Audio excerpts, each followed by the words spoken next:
Hello everyone, welcome to government career में आपका स्वागत है। आज करते हैं करंट अफेयर्स। 18 जून का करंट अफेयर्स करेंगे। आते हैं पहला क्वेश्चन।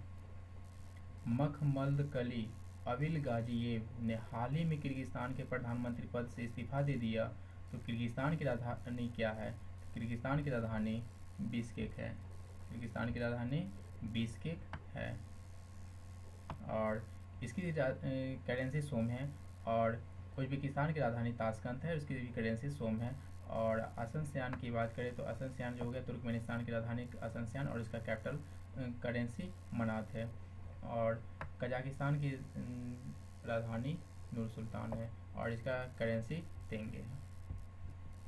केंद्रीय अप्रत्यक्ष कर और सीमा शुल्क बोर्ड सीबीआईसी ने हाल ही में राष्ट्रीय सूचना विज्ञान केंद्र एनआईसी द्वारा विकसित ई ऑफिस एप्लीकेशन लॉन्च किया है। तो ई ऑफिस वित्त मंत्रालय के किस विभाग के अंतर्गत सीबीआईसी आता था? सीबीआईसी के पहले सीबीआईसी का हेडक्वार्टर नई दिल्ली में है, और इसका जो अध्यक्ष है एम अजीत कुमार है। और सीबीआईसी किसके अंतर्गत आता है? तो राजस्व विभाग के अंतर्गत आता है। 16,030 करोड़ रुपये के निवेश को आकर्षित करने के लिए किस राज्य या केंद्र शासित प्रदेश ने हाल ही में 12 समझौते ज्ञापन पर हस्ताक्षर किया है? तो ये किए हैं महाराष्ट्र में किए हैं। तो महाराष्ट्र की बात करें तो तारापुर आणविक पावर स्टेशन, तिरोडा और Aravali thermal power station Maharashtra में ही है। मणिपुर सरकार ने हाल ही में राज्य लोक स्वास्थ्य यांत्रिकी विभाग द्वारा शुरू की गई 3 परियोजनाओं का उद्घाटन किया। मणिपुर ने किया। तो मणिपुर में किबू लमजाओ नेशनल पार्क है, और यहाँ पे किबू लमजाओ नेशनल पार्क है।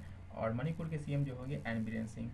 और हेमंत सोरेन की बात करें तो ये झारखंड के होंगे, और पेमा खांडू अरुणाचल प्रदेश के होंगे, और ये सर्बानंद सोनोवाल असम के होंगे। तो राइट आंसर क्या हो जाएगा? बीरेंद्र सिंह, मतलब मणिपुर के सीएम। किस राज्य ने औद्योगिक भूमि उपलब्धता सुनिश्चित करने के लिए चाप्टा कारखाना मॉडल अपनाया है?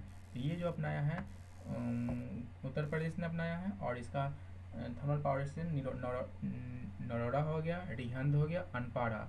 और रिसेंटली लाइन सफारी जो टाइगर रिजर्व है जो इटावा में शुरू किया गया है। टाइगर रिजर्व ने थर्मल पावर स्टेशन। हाल ही में किस भुगतान बैंक ने एमएसएमई के लिए सुरक्षा वेतन खाता लॉन्च किया है?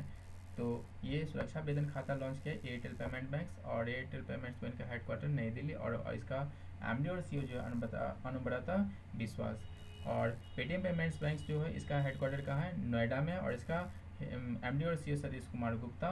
और फिनो पेमेंट्स बैंक की बात करें तो फिनो पेमेंट बैंक इसका हेडक्वार्टर मुंबई में है, और इसका ऋषि गुप्ता इसका एमडी और CEO. Indian post payment bank जो है इसका हेडक्वार्टर नई दिल्ली में, और इसका एमडी और सीईओ जो है सुरेश सेठी है। और ये 100% गवर्नमेंट का इसमें शेयर है। तो इसका राइट आंसर जो होगा एयरटेल पेमेंट्स बैंक। केंद्र सरकार ने किस कंपनी संगठन 5298 करोड़ रुपए की पूंजी दी है?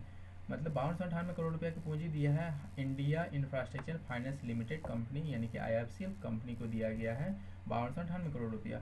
एक्जिम बैंक की जो बात करें, एक्जिम बैंक का जो चेयरमैन है वो टीसी बैंकेट है, जिसको एक्सपोर्ट और इंपोर्ट बैंक कहते हैं। और सिडबी का मोहम्मद मुस्तफ़ा, और इसका हेडक्वार्टर लखनऊ है। एनएसबी का हेडक्वार्टर नई दिल्ली में है। भारतीय रिजर्व बैंक को फॉरेक्स रिजर्व आरबीआई डेटा के अनुसार पहली बार कितना डॉलर तक पार किया है? तो 500 बिलियन डॉलर की बात करते हैं। भारत का पहला प्राकृतिक gas trading platform Indian gas exchange IGS Indian gas exchange हाल ही में धर्मेंद्र प्रधान द्वारा लॉन्च किया गया है। आईजीएस का मुख्यालय कहाँ है? तो इसका मुख्यालय नई दिल्ली में है। और धर्मेंद्र प्रधान की बात करते थे केंद्रीय रसायन और प्राकृतिक गैस मंत्री धर्मेंद्र प्रधान है। EPFO employ provident fund organisation ने हाल ही में मल्टी कोलोकेशन सेटलमेंट की सुविधा शुरू की है। ईपीएफओ किस मंत्रालय के अंतर्गत आता है? तो ये श्रम और रोजगार मंत्रालय के अंतर्गत आता है। और श्रम और रोजगार मंत्रालय कौन है? संतोष गंगवार। उस भारतीय एनजीओ का नाम बताइए या नॉन गवर्नमेंट ऑर्गेनाइजेशन का नाम बताइए जिसने मोनाको फाउंडेशन के राजकुमार अल्बर्ट द्वितीय द्वारा प्रस्तुत जैव विविधता पुरस्कार 2020 जीता है। तो ये कौन जीता है? ये जीता है डेक्कन डेवलपमेंट सोसाइटी, जो हैदराबाद में स्थित है। उस पोर्टल का नाम बताइए जिसे पश्चिम बंगाल के सीएम ममता बनर्जी ने आईटी पेशेवरों की मदद के लिए लॉन्च किया था। तो आईटी पेशेवरों को लॉन्च किया गया था, उसका नाम है कर्मभूमि। और बांग्लादेश की बात करते, पश्चिम बंगाल की बात करते तो यहाँ पर जगदीप धनखड़ इसका गवर्नर है यहाँ के। एस्किजोथेरेक्स सिकुसिरोमेंसिस जो अरुणाचल प्रदेश में हाल ही में खोजा गया है, किस प्रजाति की किस्म है ये मछली प्रजाति की किस्म है। किस प्रजाति की? मछली प्रजाति की किस्म है। 500 वर्षीय जलमग्न मंदिर हाल ही में ओडिशा में किस नदी के नीचे पाया गया था? तो यह महानदी नदी के नीचे पाया गया था। विश्व पवन दिवस कब मनाया जाता? तो ये 15 जून को मनाया जाता। विश्व पवन दिवस मनाया जाता था।